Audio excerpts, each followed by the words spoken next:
El primer cas és un noi d'origen àrab que viu amb la seva germana gran i el seu germà petit i que, a causa d'aquesta situació familiar, no pot tenir el temps que li agradaria per poder estudiar i formar-se i ha de mantenir una mica el seu germà. Si et fixes, el documental el que també explica és una carrera de relleus i per tant hi ha un treball en equip.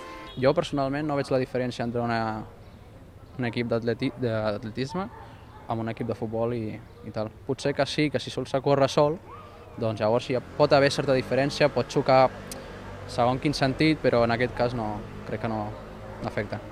Personalment, el fet de realitzar el paper ha sigut una experiència molt agradable perquè no m'he sentit en cap moment ni forçat ni res, ha sortit tot molt natural perquè és el que t'he dit, és allò que ja fem però que no anem dient.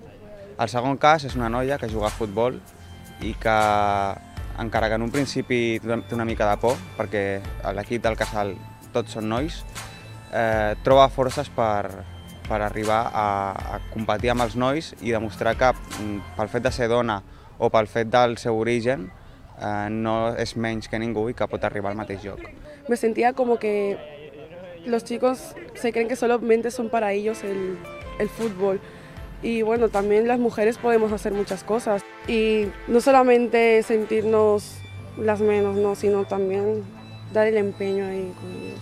Este documental que hemos hecho es para también demostrarle a toda la gente del barrio muchas cosas, que llegas aquí nuevo, no sabes qué hacer, no conoces a nadie, estás solo, por lo menos demostrarle a la gente que podemos hacer muchas cosas en la vida e intentar luchar por lo que quieres y encontrar la manera.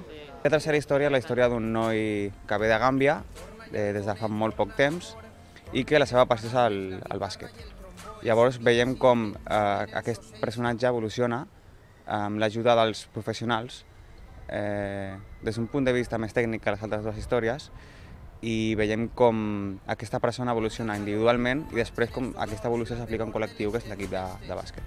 Crec que es veu molt ben reflectit com l'esport és molt important com a eina d'inclusió social, que té molta força amb els joves sobretot, i crec que el missatge més important que donem és que encara que els joves a vegades rebin una ajuda o sembli que arribar fins a un punt ja suficient, el camí no s'acaba mai.